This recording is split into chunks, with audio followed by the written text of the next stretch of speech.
I don't give a shit about Canelo Alvarez, not two shits.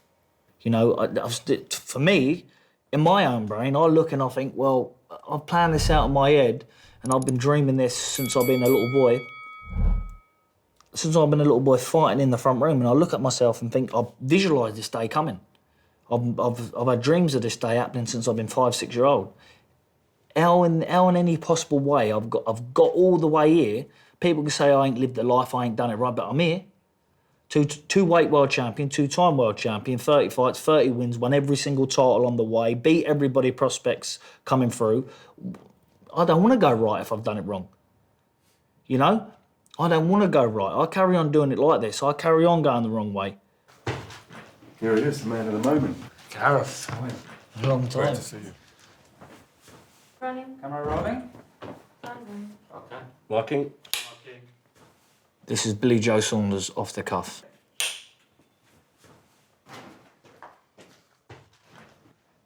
Is there a fire inside you right now? Because I feel like I can feel it today. I feel this fire in you. It's one of them that it's one of them that this will be the biggest. This will be the biggest upset in boxing history, I believe. Certainly the last 20 years. I think that, you know, that for a Brit to go and do this, you know, he's dethroned and defeated 6. You know, unlucky number 7 for him and lucky number 7 for me. I believe it's, what's meant to be will never pass you in life, I believe. What's meant to be will always meant to be. If I'm meant to walk out of here and, you know, get struck by lightning, that's meant to be. And I believe this is meant to be. But with that meant to be comes a lot of sacrifices, a lot of hard work, and a lot of dedication. Not from me, but from the old team, from everybody. You know, I know when I go to Texas, I'll have 70,000 Mexicans and screaming against me, but the Gypsies are coming out in force. The English, the Irish, the Scotch, the Welsh, you name it, they will be there. And I'll be flying that Gypsy flag very, very high for every single one of them. And I'm not just doing this for me and my family, I'm doing it for them as well. And I know I'll have my fair share of support. You know, sometimes when you enter the ring, the underdog, no one really gives him a chance until they start watching it. It's always good to see an underdog win. You know, whether that's horse racing, dogs, boxing, football, I always root for the underdog. And I know I'm the underdog this time. I know I'm the underdog, clear underdog. The intimidation in this sport goes a long, long way. And control. There will be no control in me through their media status. There'll be none of this. There'll be none of this turning up late, going here, doing this, doing what he wants. He's the star of the show. I don't give a shit if he's the star of the show. He may be the star of the show on paper, but trust me, it will not be all working his own way. He'll have a very, very big shock. He knocked me out in 3 rounds, so I want him to hold that thought in his head. He knocked me out in 3 rounds. And on the 3rd round, I'm going to ask him, I'm going to tell him. You're going to talk to him in the ring, yeah? I'm going to tell him in round 3, this is your round, you say. Now knock me out. And we'll see what he does. We will see what he does. When you're in that situation, psychologically, as a person, as a man, as a warrior, you don't know what it is to back down then, no? It's just not in you. If you're looking at, you know, if you're talking outside like that, I think in every walk of life that, you know, every man wants to come off best in every situation, which it don't always happen, but there's an old saying, there's always someone better around the corner, isn't there? And that could work for you or against you. And, but I haven't met that man yet myself. And winning to me means everything. You know, if to be prepared to win, you've got to be prepared for anything to happen at any given moment. And I'm always prepared for that. What is that thing you're talking about? That's something, Gareth, that, you know, you've got to be born with that. You know, people say that, you know, I'm a fighting man, I've got this pride, I've got that pride, but, you know, when you have to dig, and I'm talking about in the ring, when you have to dig where you know you haven't trained right, we know you haven't done things proper, but you still get very, very, very high up on the ladder in the game. And you look back and you think, do you know what? What if I'd done it right? Where could I be now? So it's one of them. And you get all these people now that, you know, they have their 2 pence worth. But winning isn't done.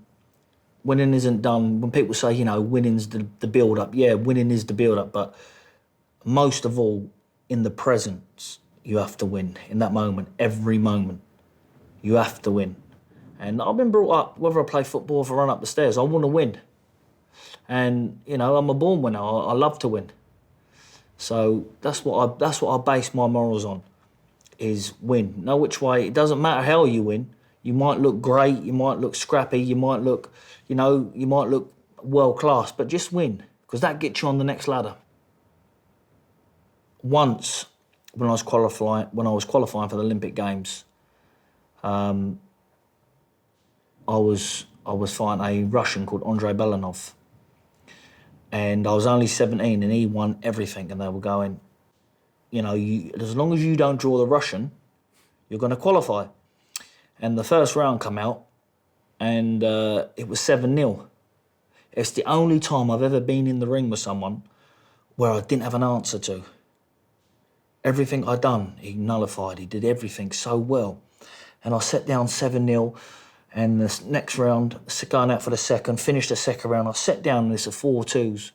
And I remember sitting down in the second round, looking over and seeing all my teammates over the other side. And it was 13-2 to him. I'm thinking, do you know what? Just steam him. You're not outboxing him, try something else. And at that moment, I knew that I had an answer because I steamed him round. I steamed him. I just went blank.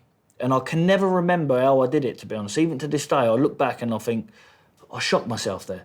Because when I get out the ring, I thought, what happened there? So the third round, I come back in, I must have threw 1,000 punches. Heads, elbows, fist. I would go in the full kitchen sink were going in. And I remember sitting down at the end of the third, and it was 17-15. And I had one more round, and I'm looking over and I see him blowing him and his coach talking to him. I thought, I got him. And then I just battered him the last round. And then ever since that day, I've always had the belief I can beat anybody, because I wasn't meant to win. You know, the odds of experience were here to here. It was man v boy, and now I'm a man. So, you know, I'm very interested to see what my next opponent brings, because I love finding answers. I love finding answers, and I love proving people wrong. And I know that people's going to have their say, and, you know, they're going to look at his fights and look at my fights and, you know, look at my Martin Murray performance compared to his last 2 performances and go, he's not got a chance now. And I'll agree with you that. I totally agree with people on that. I can relate to that. No, that's right. That performance in December has certainly not got a chance with him on his last performance or last 2 performances. 1,000,000% not. But that won't be it. That performance won't be there on May 8th, that's for sure. Because at the end of the day, this ain't about, I'm not looking at this about him. I don't give a shit about Canelo Alvarez. Not 2 shits. You know, for me, in my own brain, I look and I think, well, I've planned this out in my head and I've been dreaming this since I've been a little boy. Since I've been a little boy fighting in the front room, and I look at myself and think, I've visualised this day coming. I've had dreams of this day happening since I've been 5, 6 years old. How in any possible way I've got all the way here. People can say I ain't lived the life, I ain't done it right, but I'm here. Two weight world champion, 2-time world champion, 30 fights, 30 wins, won every single title on the way, beat everybody prospects coming through. I don't want to go right if I've done it wrong. You know? I don't want to go right. I carry on doing it like this. I carry on going the wrong way, because where I'm at in life, I'm talking about my boxing stature, and to others is a long, long way away, you know. And I don't look down on people, because I've had to climb the ladder myself, and I know how it feels to climb the ladder and to get all the way here. I'm here for a reason, 100%.